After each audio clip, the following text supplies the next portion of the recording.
Well, there's an investigation underway right now at one of the nation's best-known colleges after a month-long series of reports about alleged hate speech, racism, and vandalism on the campus. The story is capturing the attention of some celebrity alums, including the well-known Lena Dunham. It's happening at Oberlin College in Ohio. One instance allegedly included a student apparently seeing a person dressed, or so they claimed, in a Ku Klux Klan-like white robe, walking near the college's African Heritage House. As I was in the car, I saw someone in what seemed to be KKK paraphernalia walking on a pathway that's like a pathway that leads to South Campus, and just like seeing that and having it sink in, like this is something that's real, that actually happens. These events have been going on for about a month. So it started with some graffiti, it started with swastikas being drawn on buildings, posters being defaced, so people are getting very upset. All right, that was our reporting back in March when we first learned about an investigation at one of the nation's best-known colleges into a series of reports of hate speech and vandalism on campus. But today there are new revelations about those claims, and our next guest says the new information is anything but a surprise. Michelle Malkin is a columnist and Fox News contributor, and I think an alum at this school as well. Michelle, welcome. What's the new information? The new information comes to us via the Daily Caller News Foundation, and I really do have to give credit to the reporter there who kept up on the story and did the follow-up that most of the mainstream media wouldn't do. They filed a public disclosure request with the Oberlin College Police Department and verified what I had suspected and told Megan back in March and wrote a column about at the time, which is that this was a huge hoax crime that was perpetrated by two young students on campus, one of whom was an Organizing for America volunteer, an explicit, self-identified progressive who did it as a quote-unquote joke.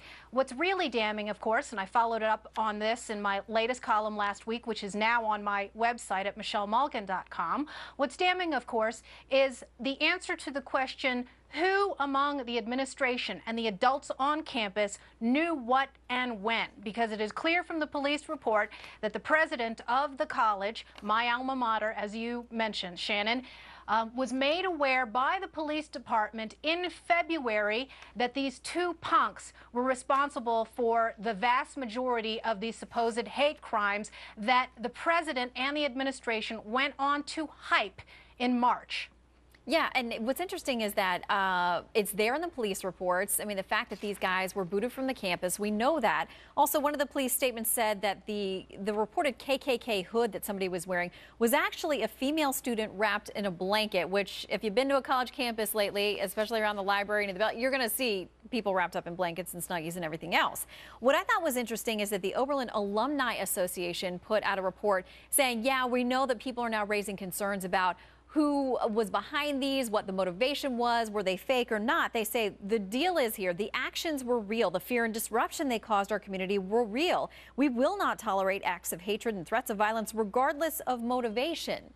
But if they're fake acts of hate crime and fake hate, the response is a little baffling to me. Well, it's ridiculous, not baffling if you know anything about the culture of Oberlin, which I do. I have firsthand knowledge of what it was like to be on a college campus that is marinated in the extreme ideology of self-victimization and multicultural excesses of identity politics. The statement that the Oberlin Alumni Association put out was clearly in responses to criticisms like mine, and another person I have to give a lot of credit for following up on this story doggedly is Bill Jacobson of the Legal Insurrection blog, who has been pressing the administration and the Board of Trustees to answer the question, as I said, of who knew what and when. Because the hoax now is not merely one that was perpetrated by these punks, but by these adults who continue to cling to what we in the conservative media joke of and mock as the fake but accurate rationale. That they are willing to exploit something that was clearly concocted as a prank to lobby for things like more grievance studies, more segregated academic dorms and academic departments. And this is the cesspool that is now the institutions of higher learning in America. Parents, beware. Well, and as I understand it, this is not the first time that something like this has happened on campus. And of course, that raised your antenna when we heard about this back in March, like, maybe this is something we've been through before. Exactly. And, you know, the Associated Press and all of these other mainstream organizations that turned this so-called hate crime into an international incident. Literally, it was covered around the globe, but you haven't heard the same kind of coverage of the follow-up as we are doing right now here on Fox News, Shannon. And I pointed out back in March, it didn't make any headlines, that there's a long history at Oberlin of these kind of fabricated crimes. I went back to my campus in 2006 to give a lecture on this very problem, and yet the left is very silent about it. What did the press cover instead of this real story that was right under their noses? What did they cover? Oberlin alum Lena Dunham, the celebrity actress, woe is meing about the need for solidarity on campus when these administrators knew who was really behind it and why. I'd love to know what she thinks now. Michelle, thank you very much. Good to see you. You bet. You too. Take care.